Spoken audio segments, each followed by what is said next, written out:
guys, and welcome back to Storytime. Of course, we are continuing with the Scarlet Pimpernel. And I was thinking the other day that, taken out of context, the image that I have, just the little note, J'ai sauvé les aristos, which means I have saved the aristocrats, could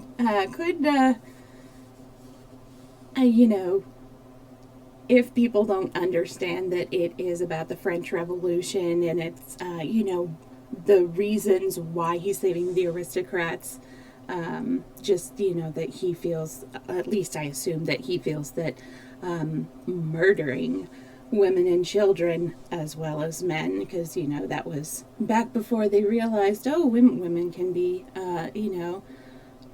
just as powerful as men if we allow them to.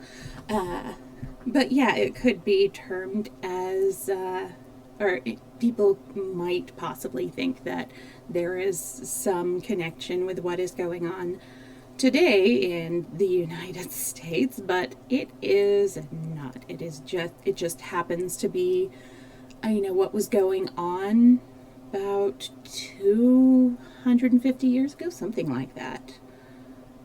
Which is really interesting if, some people are saying, oh, it's never been this bad, but then you look at the French Revolution and you look at Genghis Khan and the Spanish Inquisition, and there have been very, violently horrible times, whether it be for political reasons or religious reasons or just because they wanna, all throughout history. So it's interesting to go back and examine them, and it's really been interesting reading about that here in Scarlet Pimpernel. Though I am glad that we have a bit of ludicrous levity with Sir Percy, well, at least with his mask that he wears, so nobody suspects that he is the Scarlet Pimpernel, which we just found that out on part 4? No. Yeah, I'm at part 5, so it was part 4 we found that out, which, of course, I have all of those videos up on my YouTube, which here's the chat to the playlists, so you can choose a playlist and just let it run.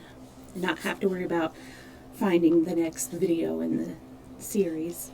Oh, I have to make sure that I select the last video I didn't actually add on to the Scarlet Pimpernel playlist, so that is something I'm going to have to remember to do after story time.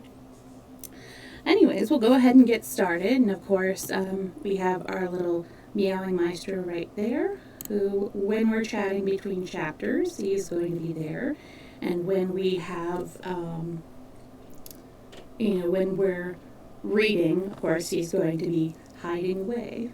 So we'll go ahead and get started. We will hide Maestro. And here we go. Chapter 22, Calais. The weariest nights, the longest days, sooner or later, must perforce come to an end. Marguerite had spent over 15 hours in such acute mental torture as well nigh drove her crazy. After a sleepless night, she rose early, wild with excitement, dying to start on her journey, terrified lest further obstacles lay in her way. She rose before anyone else in the house was astir, so frightened was she lest she should miss the one golden opportunity of making a start.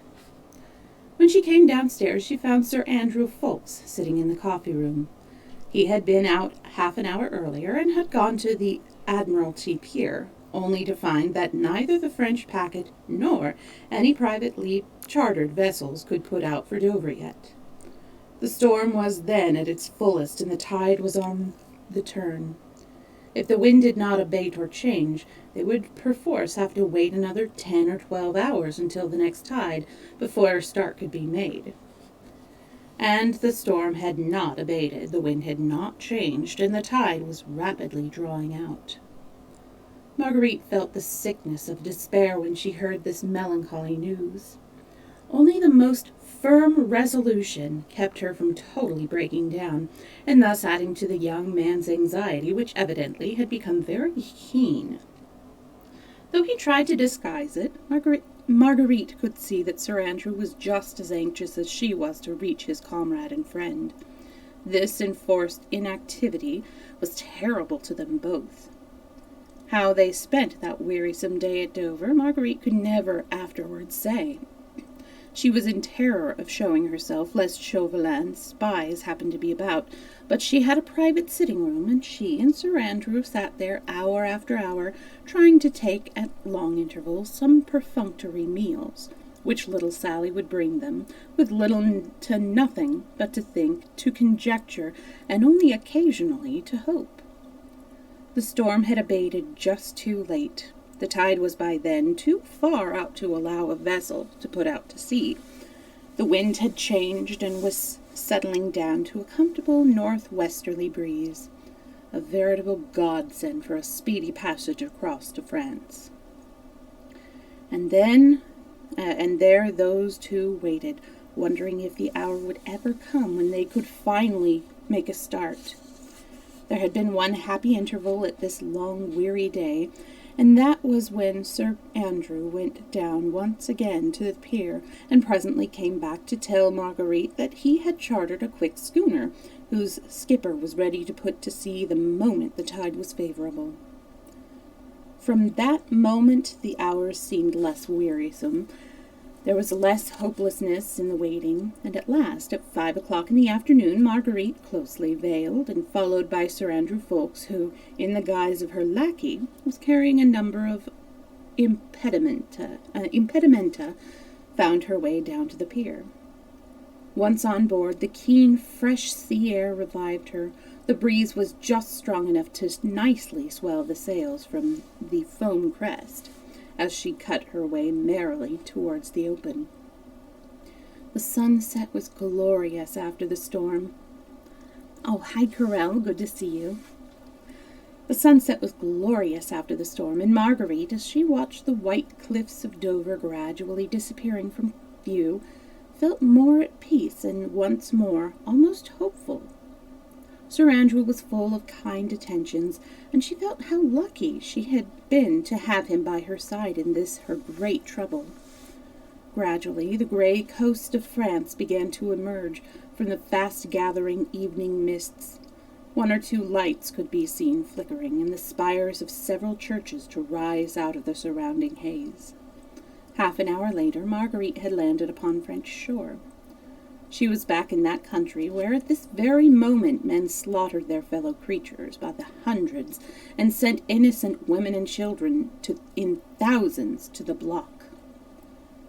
The very aspect of the country and its people, even in this remote sea-coast town, spoke of that seething revolution 300 miles away in beautiful Paris, now rendered hideous by the constant flow of blood to her of her noblest sons, by the wailing of the widows and the cries of fatherless children. The men all wore red caps in various stages of cleanliness, but all with the tricolour cockade pinned on the left-hand side. Marguerite noticed with a shudder that, instead of the laughing, merry countenance habitual to her own countrymen, their faces now invariably wore a look of sly distrust. Every man nowadays was a spy upon his fellows. The most innocent word uttered in jest might at any time be brought up as a proof of aristocratic tendencies or of treachery against the people. Even the women went about with a curious look of fear and of hate lurking in their brown eyes, and all watched Marguerite as she stepped on shore, followed by Sir Andrew, and murmured as she passed along, "Sacré aristo," or else "Sacré Anglais." Otherwise, their presence excited no further comment. Sorry, that was comment, not whatever I tried to say. Calais, even in those days, was in constant business communication with England, and English merchants were often to be seen on the coast. It was well known that in view of the heavy duties in England, a vast deal of French wines and brandies were smuggled across. This pleased the French bourgeois immensely. He liked to see the English government and the English king, both of whom he hated, cheated out of their revenues. And an English smuggler was always a welcome guest at the tumble-down taverns of Calais and Boulogne. Boulogne? Yeah, Boulogne. So, perhaps, as Sir Andrew gradually directed Marguerite through the tortuous streets of Calais, many of the population, who turned with an oath to look at the strangers clad in the English fashion, thought that they were bent on purchasing dutiable articles for their own fog-ridden country, and give them no more than a passing thought. Marguerite, however, wondered how her husband's tall, massive figure could have passed through Calais unobserved. She marveled what disguise he assumed to do his noble work without exciting too much attention. Without exchanging more than a few words, Sir Andrew was leading her right across the town to the other side from that where they had landed, and on the way towards Cap Gris-Nez, that's Grey-Nose, I think.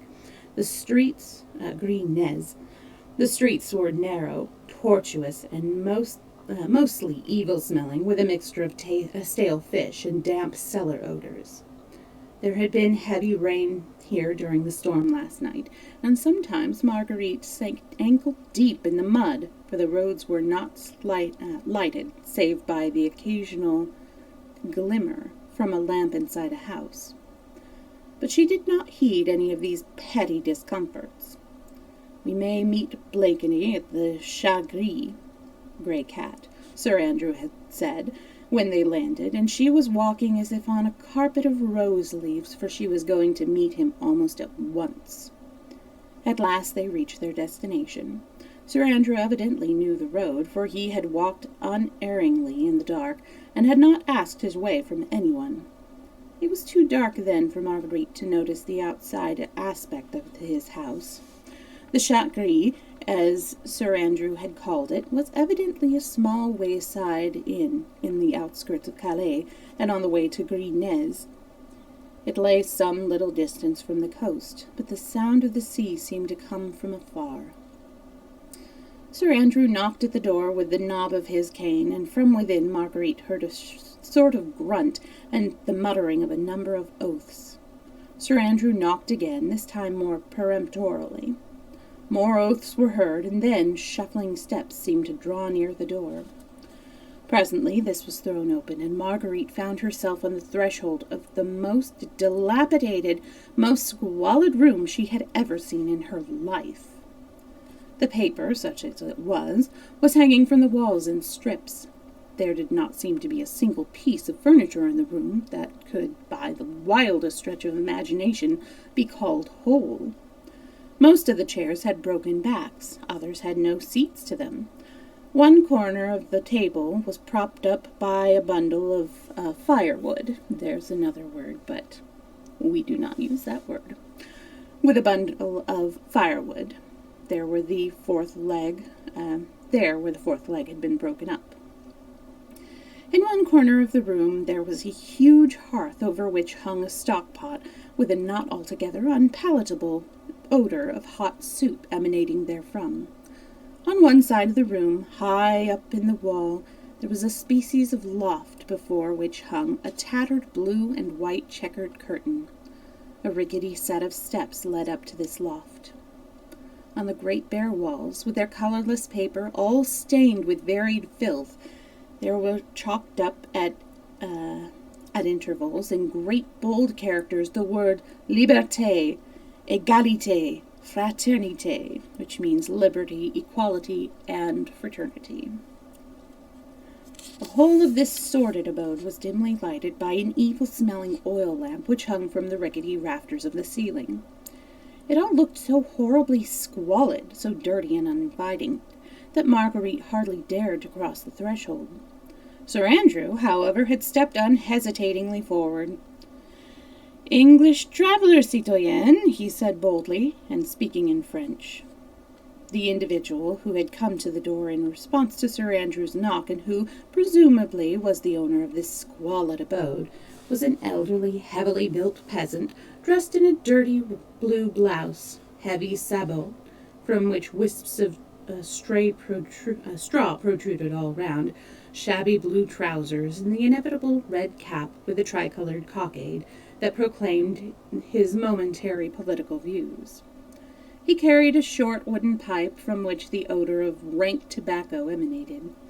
He looked with some suspicion and a great deal of contempt at the two travelers, muttered "Sacré Anglais," and spat upon the ground to further show his independence of spirit. But nevertheless, he stood aside to let them enter, no doubt well aware that these same Sacré Anglais always had well-filled purses. "Oh, Lord," said Marguerite, as she advanced into the room, holding her handkerchief to her dainty nose. "What a dreadful hole! Are you sure this is the place?" "Aye, 'tis the place, sure enough," replied the young man, as with his lace-edged, fashionable handkerchief he dusted a chair for Marguerite to sit on. "But I vow I never saw a more villainous hole." "Faith," she said, looking round with some curiosity and a great deal of horror at the dilapidated walls, the broken chairs, the rickety table. "It certainly does not look inviting." The landlord of the Chacri, by name Beauregard, had taken no further notice of his guests. He concluded that presently they would order supper, and in the meanwhile it was not for a free citizen to show deference or even courtesy to anyone, however smartly they might be dressed. By the hearth sat a huddled-up figure, clad, seemingly, mostly in rags.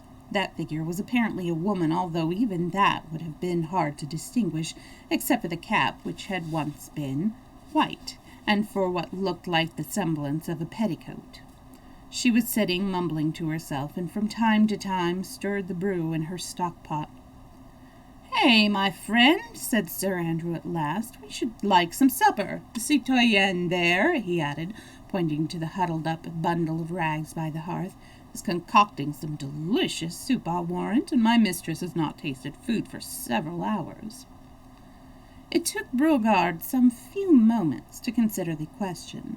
A free citizen does not respond too readily to the wishes of those who happen to require something of him. "Sacré Aristo," he muttered, and once more spat upon the ground. Then he went very slowly up to a dresser which stood in a corner of the room. From this he took an old pewter soup tureen, and slowly, and without a word, he handed it to his better half, who, in the same silence, began filling the tureen with the soup out of her stock-pot. Marguerite had watched all these preparations with absolute horror.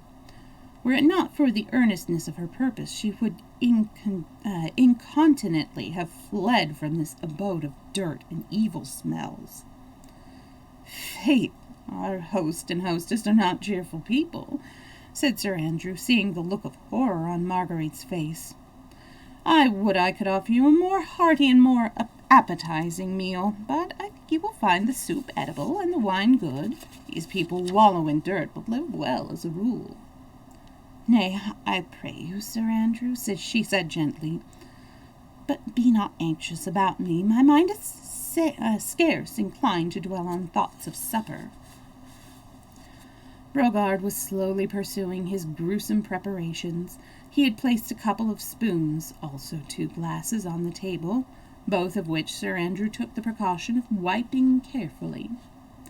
Beauregard had also produced a bottle of wine and some bread, and Marguerite made an effort to draw her chair to the table and to make some pretence at eating. Sir Andrew, as befitting his role of lackey, stood behind her chair. "Nay, madam, I pray you," he said, seeing that Marguerite seemed quite unable to eat, "I beg you to try and swallow some food. Remember, you have need of all your strength." The soup certainly was not bad. It smelled and tasted good. Marguerite might have enjoyed it, but for the horrible surroundings. She broke the bread, however, and drank some of the wine. "Nay, Sir Andrew," she said, "I do not like to see you standing. You have need of food just as much as I have." This creature will only think that I am an eccentric Englishwoman eloping with her lackey, if you'll sit down and partake of this semblance of supper beside me." Indeed, Brogard, having placed what was strictly necessary upon the table, seemed not to trouble himself any further about his guests. The Mere Brogard had quietly shuffled out of the room, and the man stood and lounged about, smoking his evil-smelling pipe, sometimes under Marguerite's very nose, as any free-born citizen who was anybody's equal should do. "Confound the brute," said Sir Andrew, with native British wrath, as Brogard leant up against the table, smoking and looking down superciliously at those two sacrés aristos. "In heaven's name, man," she admonished Marguerite hurriedly, seeing that Sir Andrew, with British-born instinct, was ominously clenching his fist, "remember that you are in France, and that in this year of grace this is the temper of the people." "I'd like to scrag the brute," muttered Sir Andrew savagely. He had taken Marguerite's advice and sat next to her at table, and they were both making noble efforts to deceive one another by pretending to eat and drink. "I pray you," said Marguerite, "keep the creature in a good temper, so that he may answer the questions we must put to him." "I'll do my best, but begad, I'd rather scrag him than question him. Hey, my friend," he said pleasantly in French, and tapping Brogard lightly on the shoulder, "do you see many of our quality along these parts? Many English travellers, I mean?" Brogard looked round at him, over his near shoulder, puffed away at his pipe for a moment or two, as he was in no hurry, then muttered, "Phew, sometimes." "Ah," said Sir Andrew carelessly. "English travellers always know where they can get good wine, eh, my friend? Now, tell me, my lady was desiring to know if by any chance you happen to have seen a great friend of hers, an English gentleman who often comes to Calais on business. He is tall, and recently was on his way to Paris. My lady hoped to have met him in Calais." Marguerite tried not to look at Brogard, lest she should betray before him the burning anxiety with which she waited for his reply. But a free-born French citizen is never in any hurry to answer questions. Brogard took his time. Then he said very slowly, "Tall Englishman. Today, yes." "You have seen it?" asked Sir Andrew carelessly. "Yes, today," replied Brogard sullenly. Then he quietly took Sir Andrew's hat from a chair close by, put it on his own head, tugged at his dirty blouse, and generally tried to express in pantomime that the individual in question wore very fine clothes. "Sacré aristo," he muttered, "that tall Englishman."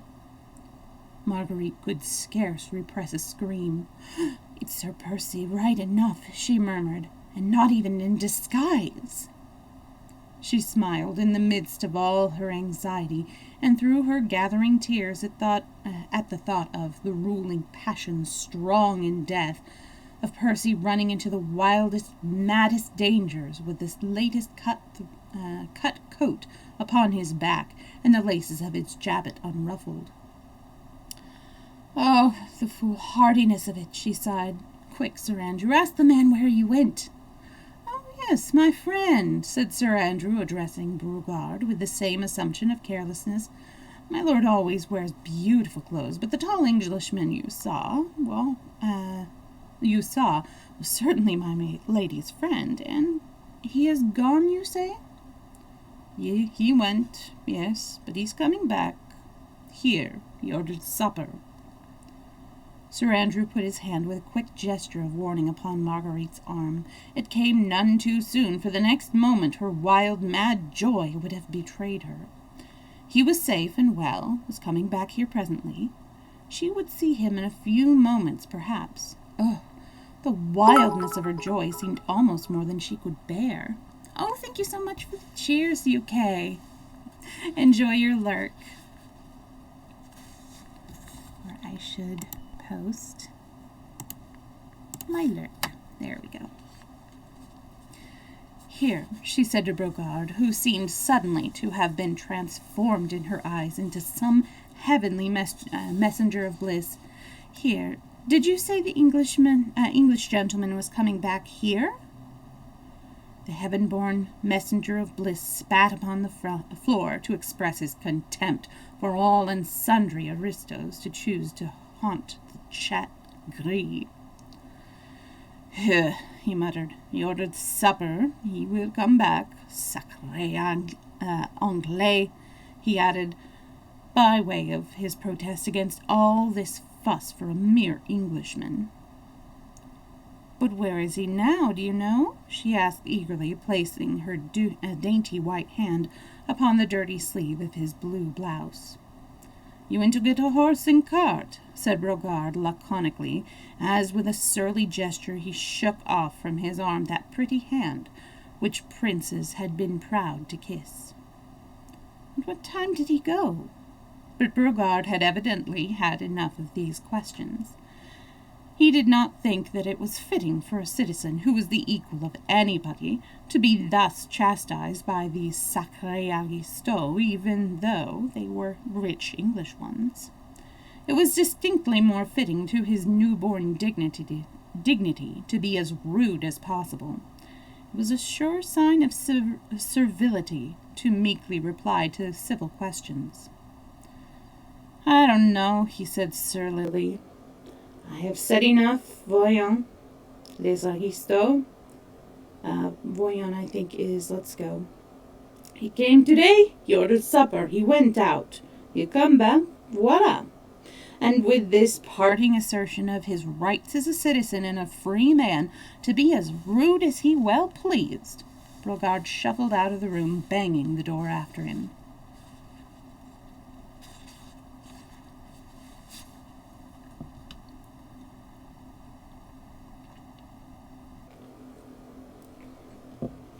Chapter 23. Hope. Faith, madam, said Sir Andrew, seeing that Marguerite seemed desirous to call her surly host back again. I think we'd better leave him alone. We shall not get anything more out of him, and we might arouse his suspicions. One never knows what spies may be lurking around these god-forsaken places. What got your eyes? She replied lightly. Now I know that my husband is safe, and that I shall see him almost directly. Hush, he said in genuine alarm, for she had talked quite loudly, in the fullness of her glee. The very walls have ears in France these days. He rose quickly from the table and walked round the bare, squalid rooms, listening attentively at the door, through which Brogard had just disappeared, and whence only muttered oaths and shuffling footsteps could be heard. He also ran up the rickety steps that led to the attic, to assure himself that there were no spies of Chauvelin's about the place. Are we alone, monsieur my lackey? Said Marguerite gaily, as the young man once more sat down beside her. May we talk? As cautiously as possible, he entreated. Faith, man, did you wear a glum face? As for me, I could dance with joy. Surely there is no longer any cause for fear. Our boat is on the beach, the foam crest, not 2 miles out at sea, and my husband will be here under this very roof within the next half hour, perhaps. Sure, there is naught to hinder us. Chauvelin and his gang have not yet arrived. Nay, madame, that I fear we do not know. What do you mean? He was at Dover at the same time that we were. Held up by the same storm which kept us from starting. Exactly.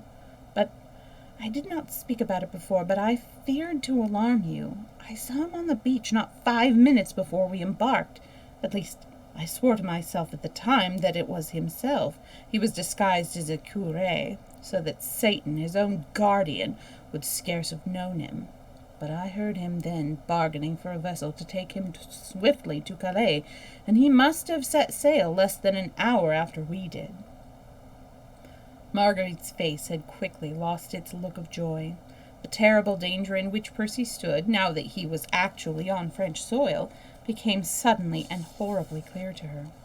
Chauvelin was close upon his heels. Here in Calais, the astute diplomatist was all-powerful. A word from him, and Percy would be tracked and arrested, and every drop of blood seemed to freeze in her veins. Not even during the moments of her wildest anguish in England had she so completely realized the immenseness of the peril in which her husband stood. Oh, imminence! Chauvelin had sworn to bring the Scarlet Pimpernel to the guillotine, and now the daring plotter, whose anonymity hitherto had been his safeguard, stood revealed through her own hand to his most bitter, most relentless enemy. Chauvelin, when he waylaid Lord Tony and Sir Andrew Ffoulkes in the coffee-room of the Fisherman's Rest, had obtained possession of all the plans of his latest expedition. Armand St-Just, the Comte de Tournay, and other fugitive royalists were to have met the Scarlet Pimpernel, or rather, as it had been originally arranged, two of his emissaries, on this day, the 2nd of October, at a place evidently known to the League, and vaguely alluded to as the Père Blanchard's hut.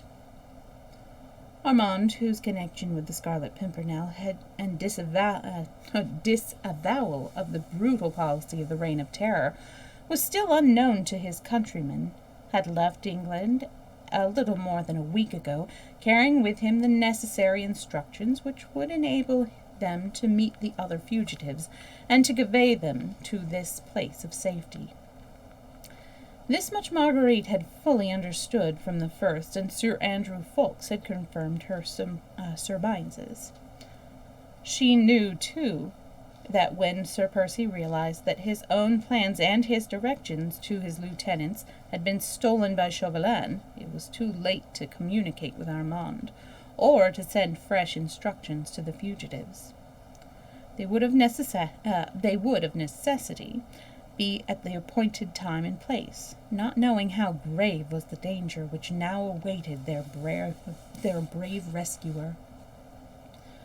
Blakeney, who as usual had planned and organized the whole expedition, would not allow any of his younger comrades to run the risk of almost certain capture. Hence his hurried note to them at Lord Grenville's ball: "Start myself tomorrow, alone." And now, with his identity known to his most bitter enemy, his every step would be dogged the moment he set foot in France. He would be tracked by Chauvelin's emissaries, followed until he reached that mysterious hut where the fugitives were waiting for him, and there the trap would be closed on him and on them. There was but 1 hour, the hour's start which Marguerite and Sir Andrew had of their enemy, in which to warn Percy of the imminence of his danger, and to persuade him to give up the foolhardy expedition, which could only end in his own death. But there was that 1 hour. "Chauvelin knows of this inn from the papers he stole," said Sir Andrew earnestly, "and on landing will make straight for it." "He has not landed yet," she said. "We have an hour's start on him, and Percy will be here directly. We shall be mid-channel ere Chauvelin has realized that we have slipped through his fingers."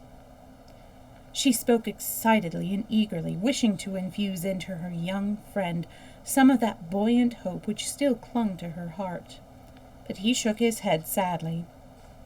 "Silent again, Sir Andrew?" she said with some impatience. "Why do you shake your head and look so glum?"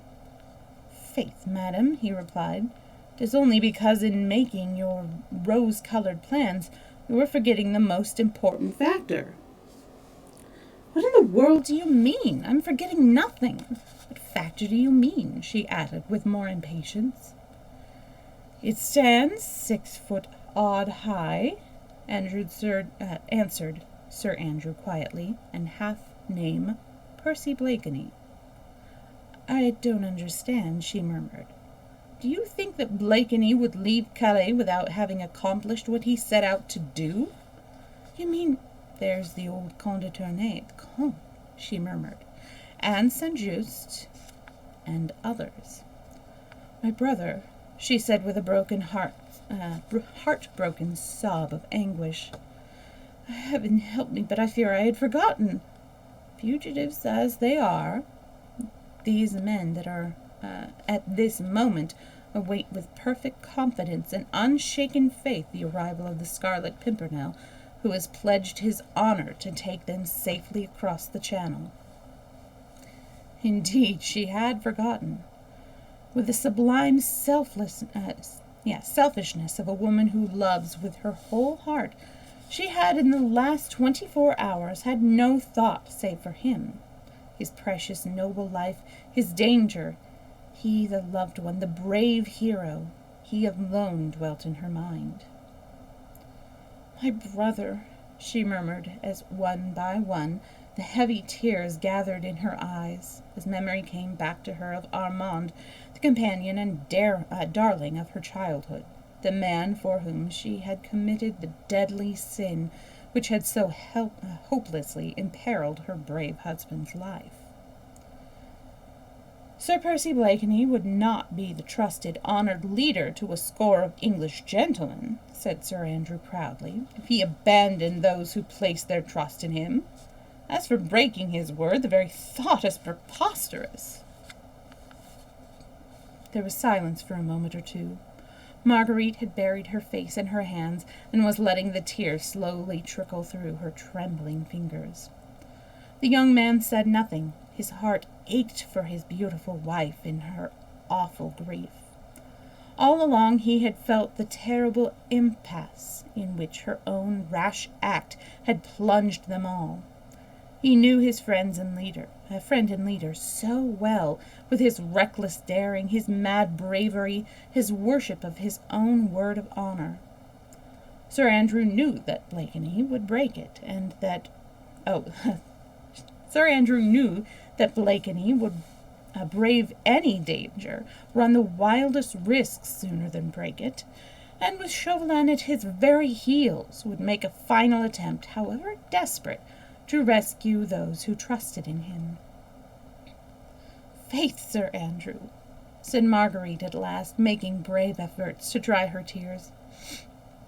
"You're right, and I would not now show myself by trying to dissuade him from doing his duty, as you say. I should plead in vain. God grant me strength and ability," she added fervently and resolutely, "to outwit his pursuer. He will not refuse to take you with him.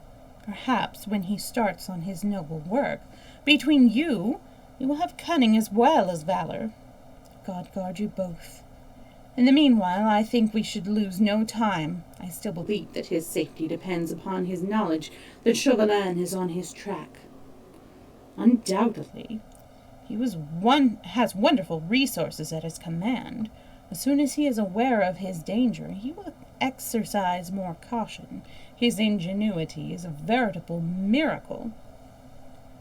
And what say you to a voyage of reconnaissance in the village whilst I wait here against his coming? You might come across Percy's track, and thus save valuable time.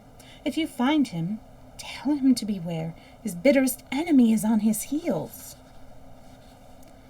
"But this is such a villainous hole for you to wait in." "Oh, nay, I do not mind, but you might ask our surly host if he could let me wait in another room, where I could be safer from the prying eyes of any chance traveler. Offer him some ready money, so that he should not fail to give me word the moment the tall Englishman returns." I'm sorry, the allergens have been bad. It's all the wood stoves. She spoke quite calmly, even cheerfully now, thinking about her plans, ready for the worst if need be. She would show no more weakness. She would prove herself worthy of him, who was about to give his life for the sake of his fellow man.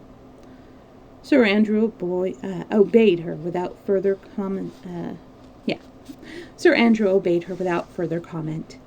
Instinctively, he felt that hers now was the stronger mind.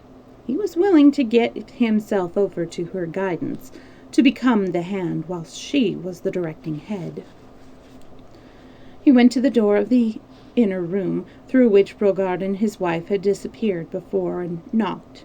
As usual, he was answered by a salvo of muttered oaths. Hey, friend Brogard," said the young man peremptorily. "My lady would wish to rest here a while. Could you give her the use of another room? She would wish to be alone." He took some money out of his pocket and allowed it to jingle significantly in his hand.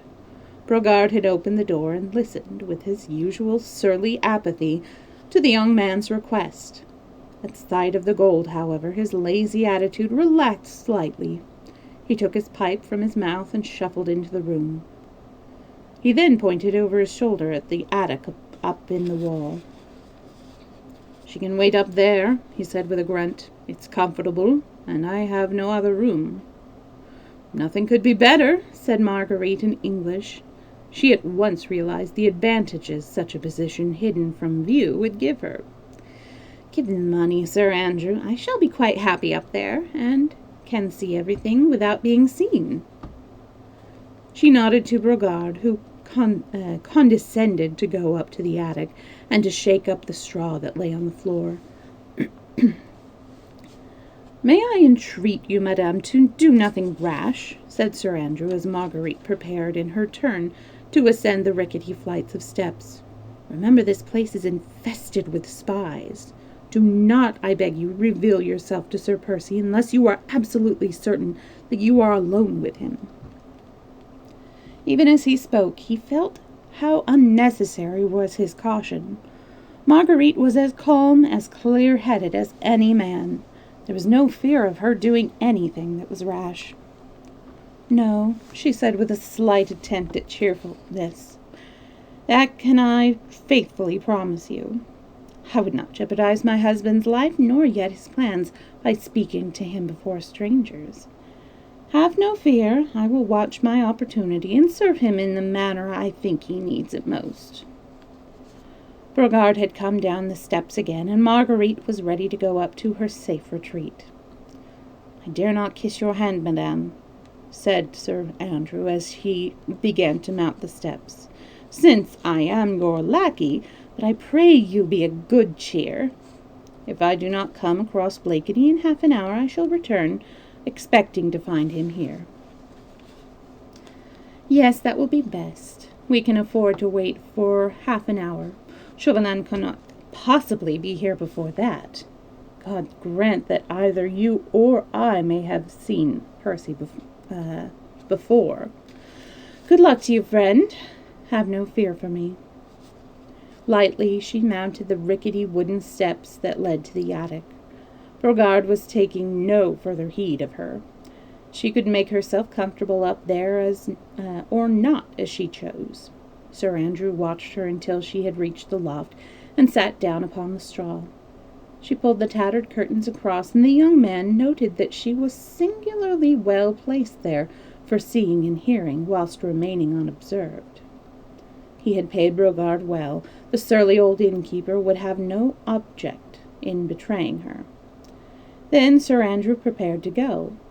At the door he turned once again and looked up at the loft. Through the ragged curtains, Marguerite's sweet face was peeping down at him, and the young man rejoiced to see that it looked serene, and even gently smiling.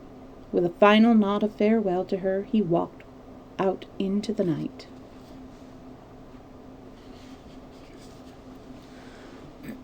I was going to grab my other blanket, but Maestro has taken it over, so I don't get another blanket.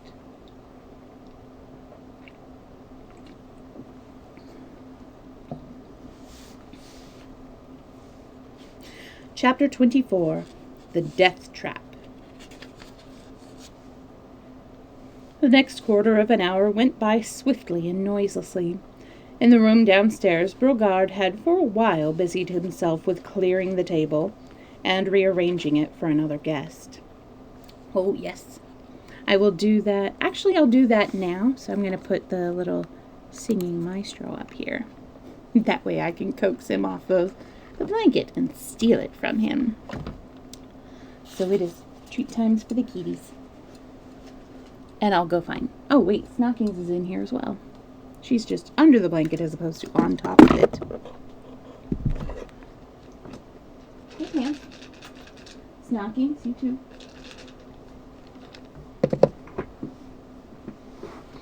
Is Snockings still there? Yeah, there you are. Come here. Treat times free looks. Yeah. You two pants. What? Yeah. One under, one over the blankets. Okay, Snockings, here you go. Hang on. She got stuck on my shirt. Here you go. Snockings. Hey, Snockings. Hey. She only has nose for icy hot. Nice joke, come on.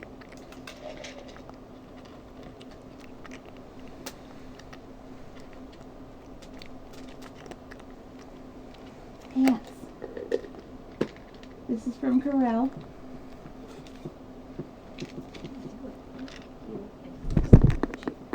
Yeah. You gotta get those treats. Near the blanket. Yeah. Stolen from a cat. Oh, I read the series. I love that series. If ever you want a book to just get completely and utterly lost in, definitely read the Discovery of Witches trilogy by Deborah Harkness. I've only seen part of one of the episodes, and they did a really good job from what I could tell. Yes, it's so good. And she really does, sorry, I'm standing and adjusting. She really does a good job. Oh, they have 2 seasons out now. Nice. Yeah, last I had heard, they only had the 1 season. But that was, back before COVID in a completely different world. Yeah, I'm familiar with Matthew Good from another movie that I've seen called Imagine Me and You. He played the husband of the main character, and he was just the sweetest guy. Ooh, nice. I love, I did see, I think it was the last episode of the 1st season, the house. I love that they had the house in there. The house is such a great character. It's weird to say, but if you've read the series, or the trilogy, or watched the show, you would definitely understand about the house having a personality. Yeah, that is one of my favorite ones to recommend to people. Like, if they're looking for something that they can completely get lost in, I just hand them the first one, say, you will get lost in this. You will forget that the rest of the world exists. It's really good. Although I personally would love to be, they call them demons, and of course, which you know, but I would love to be one of the demons. So, like, eccentric isn't the right word, but kind of is. Ooh, okay, I will do that. I am going to copy this. There. Alrighty. Thank you for the link, and I'm glad that you enjoy that series too. It's so good. Chapter 24, The Death Trap. The next quarter of an hour went by swiftly and noiselessly. In the room upstairs, Brogard had for a while busied himself with clearing the table and rearranging it for another guest. It was because she watched these preparations that Marguerite found the time slipping by more pleasantly. It was for Percy that this semblance of supper was being got ready. Evidently, Brogard had a certain amount of respect for the tall Englishman, as he seemed to take some trouble in making the place look a trifle less uninviting than it had done before.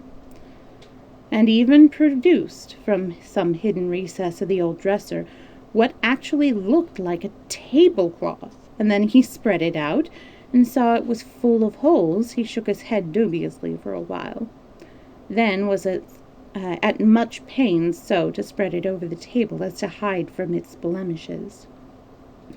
Then he got out a serviette, also old and ragged, but possessing some measure of cleanliness, and with this he carefully wiped the glasses, spoons, and plates which he put on the table.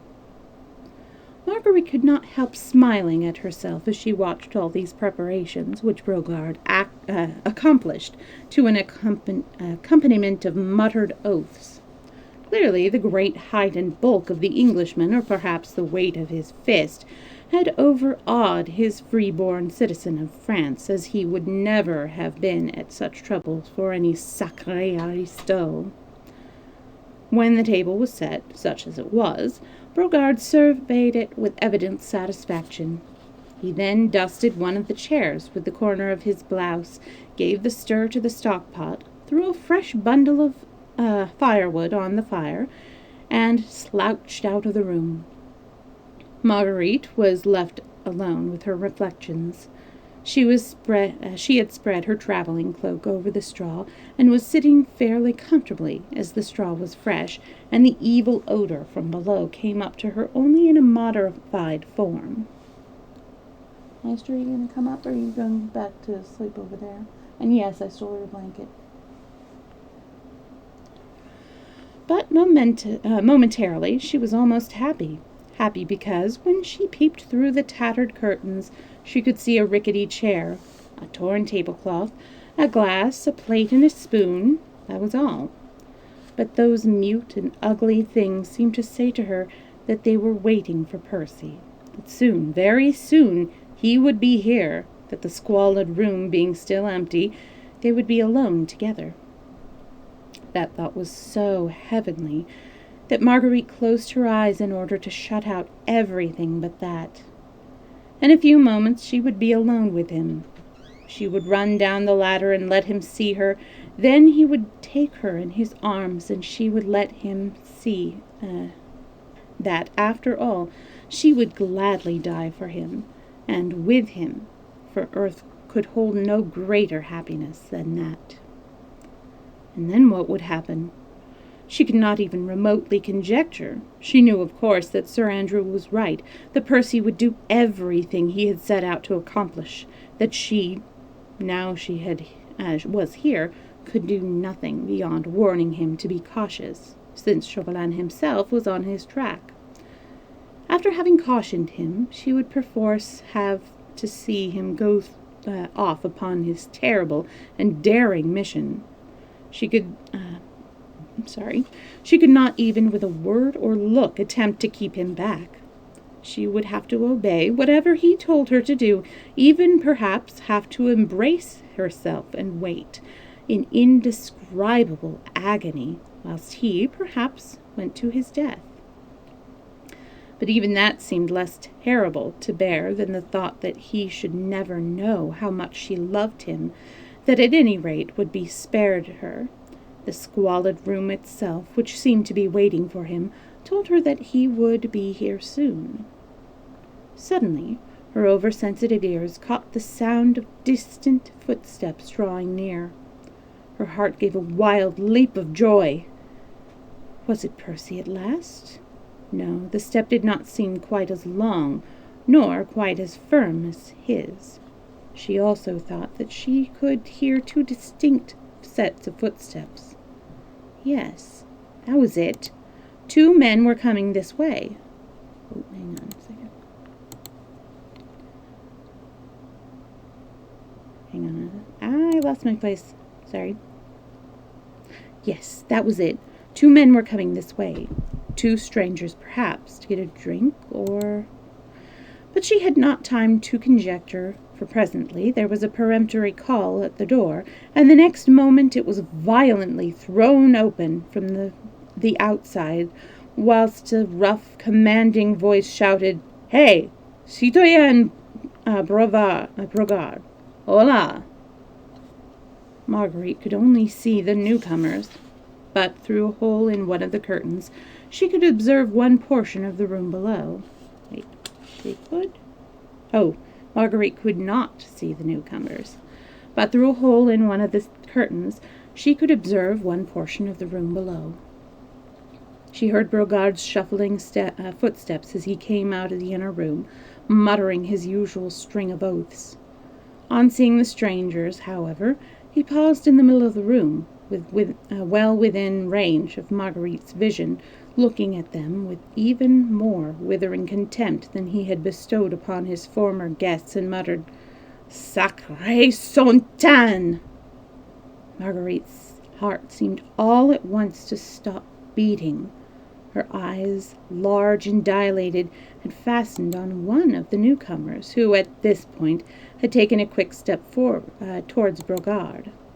He was dressed in the soutane, broad-brimmed hat, and buckled shoes habitual to the French curé. But as he stood opposite the innkeeper, he threw open his soutane for a moment, displaying the tricolour scarf of officialism, which sight immediately had the effect of transforming Brogard's attitude of contempt into one of cringing obsequiousness. It was the sight of this French curé which seemed to freeze the very blood in Marguerite's veins. She could not see his face, which was shaded by his broad-brimmed hat, but she recognized the thin, bony hands, the slight stoop, the whole gait of the man. It was Chauvelin. The horror of the situation struck her as with a physical blow. The awful disappointment, the dread of what was to come, made her very senses reel, and she needed almost superhuman effort not to fall senseless beneath it all. "A plate of soup and a bottle of wine," said Chauvelin imperiously to the Brogard. "Then clear out of here, understand? I want to be alone." Silently, without any muttering this time, Brogard obeyed. Chauvelin sat down at the table, which had been prepared for the tall Englishman, and the innkeeper busied himself obsequiously round him, dishing up the soup and pouring out the wine. The man who had entered with Chauvelin, and whom Marguerite could not see, stood waiting close by the door. At a brusque sign from Chauvelin, Brogard had hurried back to the inner room, and the former now beckoned to the man who had accompanied him. In him Marguerite had once recognized Desgas, Chauvelin's secretary and confidential factotum, whom she had often seen in Paris in the days gone by. He crossed the room, and for a moment or two listened attentively at the Brogard's door. "Not listening?" asked Chauvelin curtly. "No, citoyenne." For a second Marguerite dreaded lest Chauvelin should order Desgas to search the place. What would happen if she were to be discovered? She hardly dared to imagine. Fortunately, however, Chauvelin seemed more impatient to talk to his secretary than afraid of spies, for he called Desgas quickly back to his side. "The English schooner?" he asked. "She was lost sight of at sundown, citoyenne," replied Desgas, but was then making west towards Cap Gris Nez. "Ah, good," muttered Chauvelin. "And now about Captain Jutley, what did he say?" "He assured me that all the orders you sent last week have been implicitly obeyed. All the roads which converge to this place have been patrolled night and day ever since, and the beach and cliffs have been most rigorously searched and guarded." "Does he know where that Père Blanchard's hut is?" "No, citoyenne. Nobody seems to know of it by that name. There are any amount of fishermen's huts all along the coast, of course, but that'll do." "Now about tonight," interrupted Chauvelin impatiently. "The roads and the beach are patrolled as usual, citoyenne, and Captain Jutley awaits further orders." "Go back to him at once, then. Tell him to send reinforcements to the various patrols, and especially to those along the beach. You understand?" Chauvelin spoke curtly and to the point, and every word he uttered struck at Marguerite's heart like the death knell of her fondest hopes. Hey, kickin'. Oh, nice. I'll just put this right up there. I'm doing well. Have you been enjoying Animal Crossing? How long have you been playing? Give me a chance to rehydrate.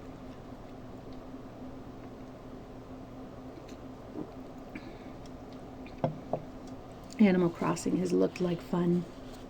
Sadly, I have no Switch. I'll actually hide that and continue. I'll reply at the end of the chapter, which is coming up. It's pretty soon.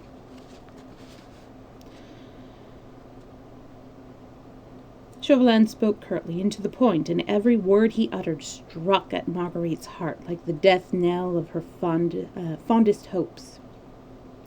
The men, he continued, are to keep the sharpest possible lookout for any stranger who may be walking, riding, or driving along the road or the beach, more especially for a tall stranger, whom I need not describe further, as probably he will be disguised, but he cannot very well conceal his height, except by stooping, you understand? Perfectly, citoyen. As soon as any of the men have sighted a stranger, 2 of them are to keep him in view. The man who loses sight of the tall stranger after he is at once seen will pay for his negligence with his life. But 1 man is to ride straight back here and report to me. Is that clear? Absolutely clear, citoyen. Very well, then. Go and see Jutley at once. See the reinforcements start off for the patrol duty. Then ask the captain to let you have 6 more men and bring them over here with you. You can be back in 10 minutes. Go. Desgas saluted and went to the door.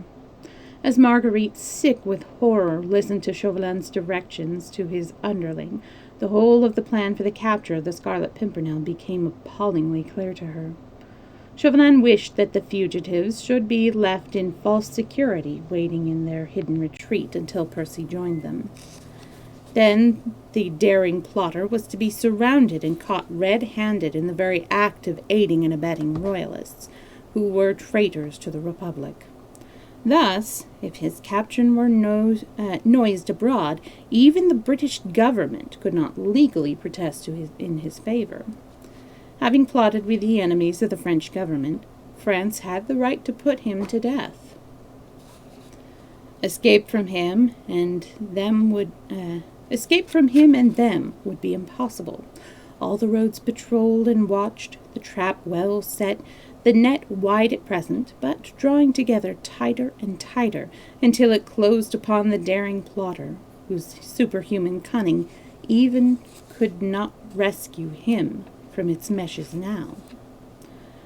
Desgas was about to go, but Chauvelin once more called him back. Marguerite vaguely wondered what further devilish plans he could have formed in order to entrap 1 brave man alone against 20 of others. She looked at him as he turned to speak to Desgas. She could just see the face underneath the broad-brimmed curé's hat. There was at that moment so much deadly hatred, such fiendish malice in the thin face and pale small eyes, that Marguerite's last hope died in her heart, for she felt that from this man she could expect no mercy. I had forgotten, repeated Chauvelin with a weird chuckle as he rubbed his bony, talon-like hands up against the other, with a gesture of fiendish satisfaction. The tall stranger may show fight. In any case, no shooting, remember, except as a last resort. I want that tall stranger alive, if possible. He laughed, as Dante had told us that the devils laugh at sight of the torture of the damned. Marguerite had thought that by now she had lived through the whole gamut of horror and anguish that human heart could bear. Yet now, when Desgas left the house, and she remained alone in this lonely, squalid place, with that fiend for company, she felt as if all that she had suffered was nothing compared with this. He continued to laugh and chuckle to himself for a while, rubbing his hands together in anticipation of his triumph. His plans were well laid, and he might well triumph. Not a loophole was left through which the bravest, the most cunning man might escape. Every road guarded, every corner watched, and in that lonely hut, somewhere on the coast, a small band of fugitives waiting for their rescuer, and leading him to his death, nay, to worse than death. That fiend there, in a holy man's garb, was too much of a devil to allow a brave man to die the quick, sudden death of a soldier at the post of duty. Sorry. He, above all, longed to have the cunning enemy who had so long baffled him, helpless in his power. He wished to gloat over him, to enjoy his downfall, to inflict upon him that moral and mental torture a deadly hatred alone can devise. The brave eagle, captured, and the noble wings clipped, was doomed to endure the gnawing of the rat. And she, his wife, who loved him and who had brought him to this, could do nothing to help him. Nothing, save to hope for death by his side, and for one brief moment in which to tell him that her love, whole, true, and passionate, was entirely his. Chauvelin was now sitting close to the table. He had taken off his hat, and Marguerite could just see the outline of his thin profile and pointed chin as he bent over his meager supper. He was evidently quite contented, and waited events with perfect calm. He even seemed to enjoy Brogard's unsavory fare. Marguerite wondered how so much hatred could lurk in one human being against another. Suddenly, as she watched Chauvelin, a sound caught her ear which turned her very heart to stone, and yet that sound was not calculated to inspire anyone with horror, for it was merely the cheerful sound of a gay, fresh voice singing lustily, "God save the King."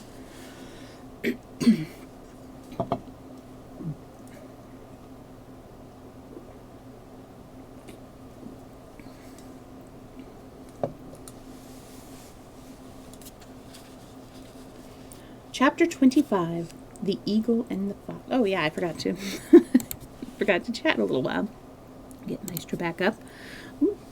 Got Animal Crossing 2 days ago. That's exciting. I definitely know what it's like to just completely fall into a game like that. Let's see. Lately it has been Raft for me. Yeah. I have been playing some RuneScape to prepare for the Streamiversary a week from tomorrow. And actually, I was thinking that doing some dungeoneering dungeons would be fun. Although, for that, you do need to work on, you need to get certain skills up to a certain level. I think. I'll double check. But dungeoneering is a lot of fun and something that would work really well with, streaming and playing with a bunch of different people. Oh, Grounded, yes. That looked so fun. Kind of has this, well, definitely has this Honey, I Shrunk the Kids vibe, which my sister and I watched a little video on the history of the Disney part, or the Disney Disneyland ride or attraction or whatever of Honey, I Shrunk the Audience, which was based on the hit movie that came out in the 90s. Sea of Thieves I'm not familiar with. I know that there is a book of Sea of Thieves or something like that, or maybe I'm thinking of City of Thieves. City of Thieves, by the way, by Benioff, is really good. Might as well give a little recommendation for that. I think it's David Benioff, and the book is technically fictional, but it is based on his grandfather's story of World War II, in the middle of winter in Russia. He is a teenager, and he is arrested for looting a dead German soldier's body. But he's not put to death, which is what they would put people to death rather than jail them, because there was no food to feed the prisoners. So, instead, he is brought the next morning to the man who runs the jail, or the government, or I don't really remember. And the man informs him that his daughter is getting married and his wife wants to make his daughter a wedding cake with real ingredients, and he needs a dozen eggs, and he wants those dozen eggs by Thursday. They have to be real eggs, they have to be fresh, and if he does succeed, all of his crimes will be pardoned. He'll get food vouchers for the rest of the war. He will be sitting pretty. But if he doesn't succeed, he will be put to death on the spot. So, it is it's a race against time. He has to find eggs because literally his life depends upon it. And even though it sounds like it would be like a downer book, it's not. Not because he makes light of the situation, but because he's like, I can't afford to be all woe is me. I have a thing that needs to be done, and I am going to do it. And, obviously, the main character survives since he went on to be David Benioff's grandfather.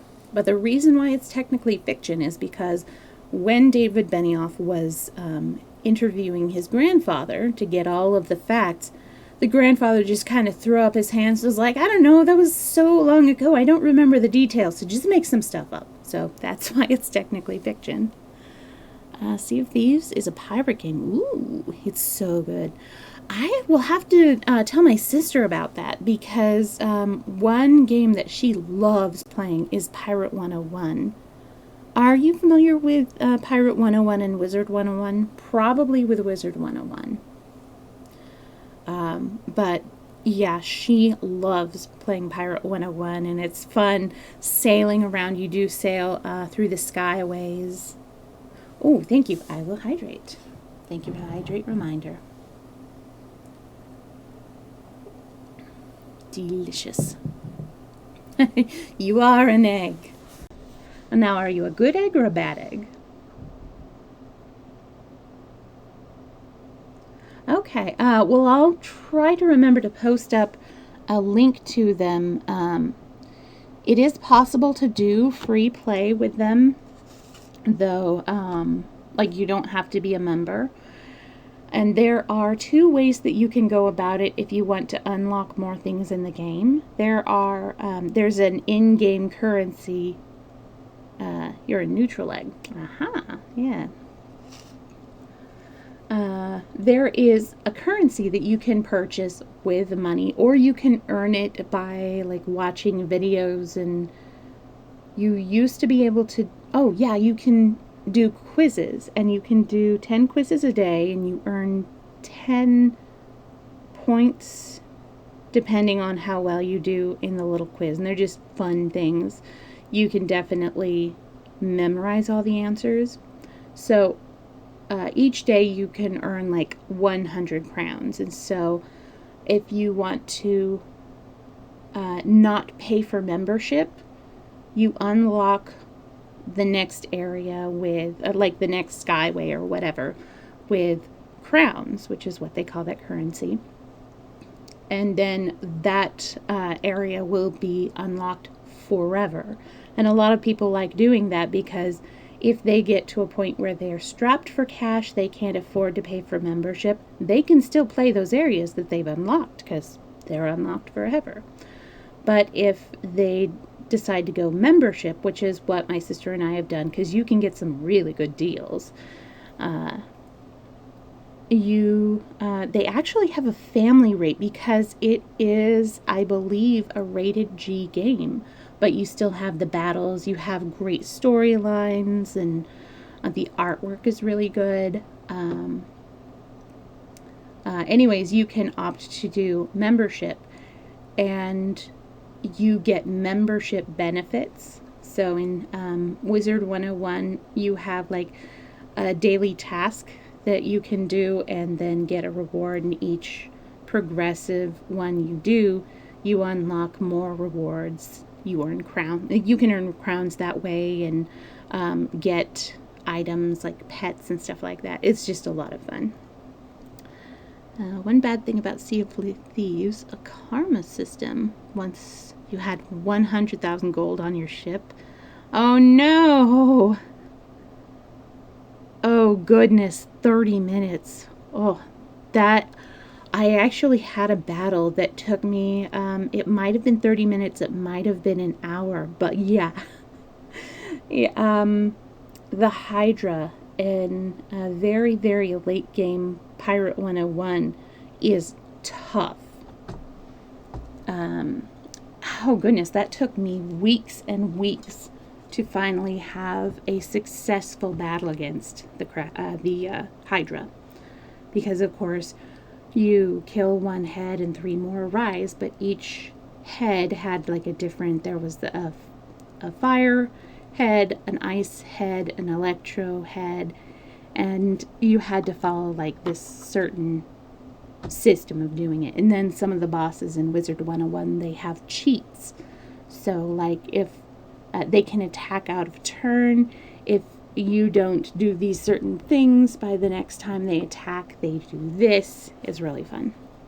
But yes, I'm writing down Wiz and Pie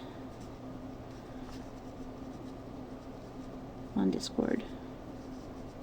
Okay. That's really frustrating, though, that you sunk. I am familiar with those frustrating battle endings. All right. Actually, I am going to, let's see. I will be right back. But I shall not be long.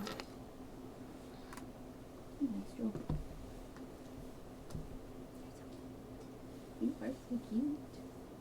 And I love you.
Ooh, I come back to lots of messages. sit down and then I will read them.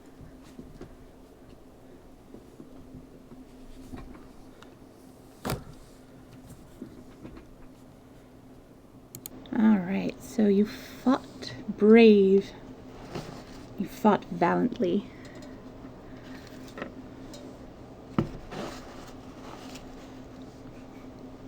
I love your phrasing.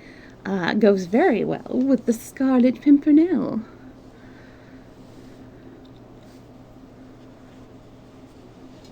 Oh, you got a top tier kraken. Ooh. Yeah. You also had a week-long battle. Ooh.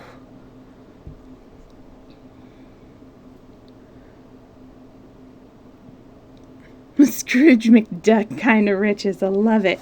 Did you dive into your money pit and frolic about?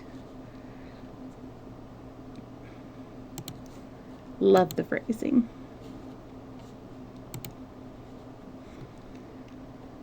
Yeah, I think, let's see. I think the longest quest that I've done in Wizard 101 was like 3 or 4 hours. It was just my sister and myself, and they do actually now offer something called the kiosk, where you can ask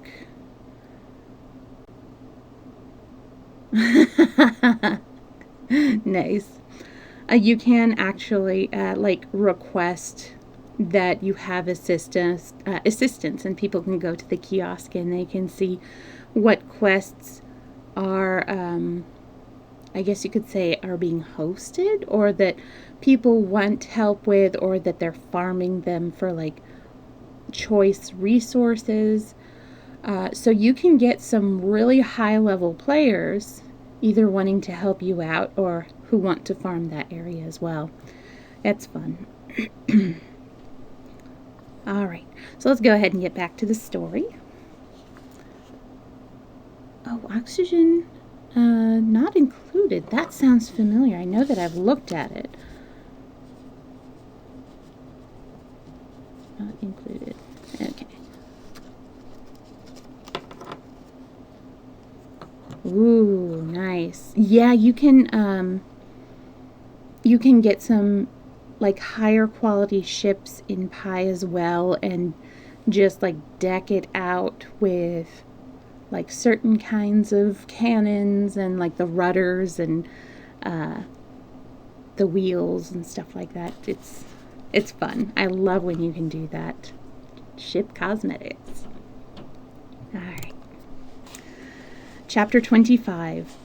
Oh, hang on a second. Why, that was not... There we go. This is what we want. Chapter 25. The Eagle and the Fox. Marguerite's breath stopped short. She seemed to feel her very life standing still momentarily whilst she listened to that voice and to that song. In the singer she had recognized her husband. Chauvelin, too, had heard it, for he darted a quick glance towards the door, then hurriedly took up his broad-brimmed hat and clapped it over his head. The voice drew nearer. For one brief second, the wild desire seized Marguerite to rush down the steps and fly across the room, to stop that song at any cost, to beg the cheerful singer to fly for his life before it was too late. She checked the impulse just in time. Chauvelin would stop her before she reached the door, and moreover, she had no idea if he had any soldiers posted within his walls, his call. Her impetuous act might prove the death signal of the man she would have died to save.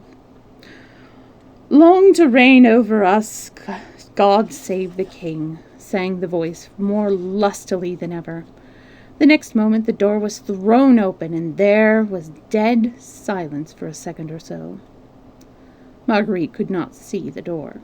She held her breath, trying to imagine what was happening. Percy Blakeney, in entering, had, of course, at once caught sight of the curé at the table.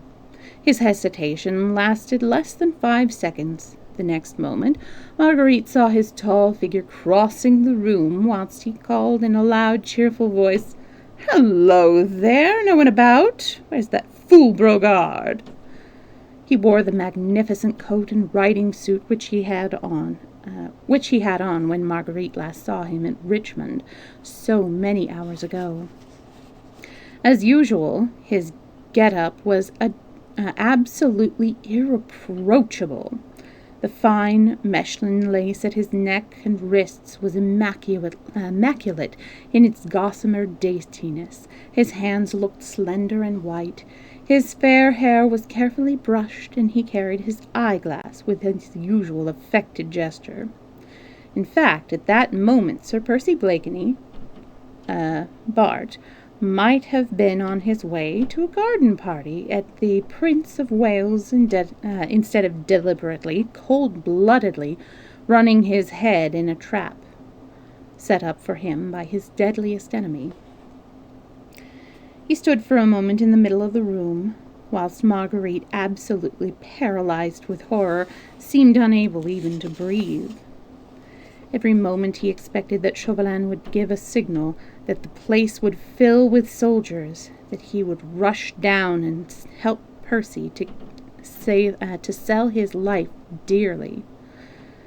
As he stood there, suavely unconscious, she very nearly screamed out to him, "Fly, Percy!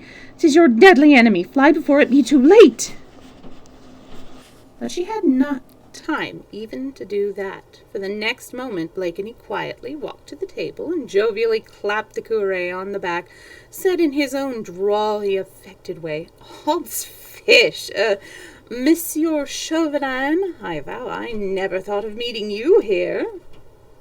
Chauvelin, who had been in the very act of conveying soup to his mouth, fairly choked.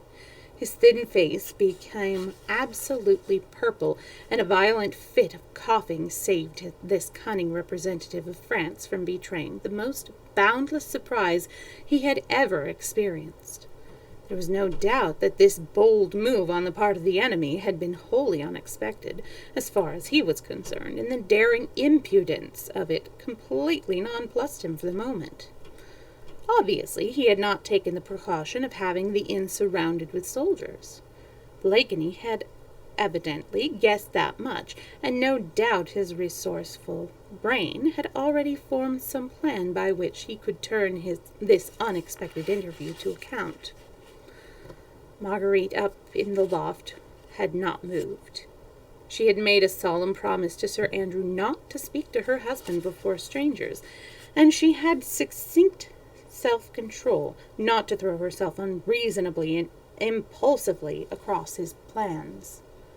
To sit still and watch these two men together was a terrible trial of fortitude. Marguerite had heard Chauvelin give the orders for the patrolling of all the roads.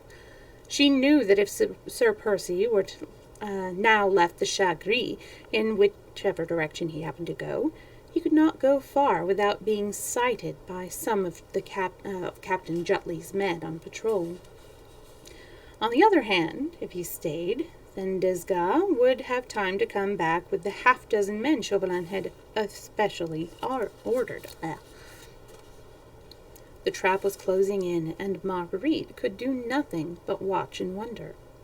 The two men looked such a strange contrast, and of the two it was Chauvelin who exhibited a slight touch of fear. Marguerite knew him well enough to guess what was passing in his mind. He had no fear for his own person, although he certainly was alone in a lonely inn with a man who was powerfully built, and who was daring and reckless beyond the bounds of probability. She knew that Chauvelin would willingly have braved perilous encounters for the sake of the cause he had at heart, but what he did fear was that this impudent Englishman would, by knocking him down, double his own chances of escape. His underlings might not succeed so well in capturing the Scarlet Pimpernel, when not directed by the cunning hand and the shrewd brain, which had deadly hate for an incentive.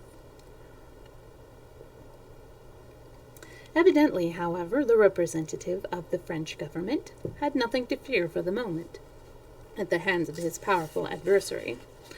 Blakeney, with his most inane laugh and pleasant good nature, was solemnly patting him on the back. "I'm so damned sorry," he said cheerfully. "So very sorry. I seem to have upset you. Eating soup, too. Nasty, awkward thing, soup. Begad! A friend of mine died once, choked, just like you, with a spoonful of soup."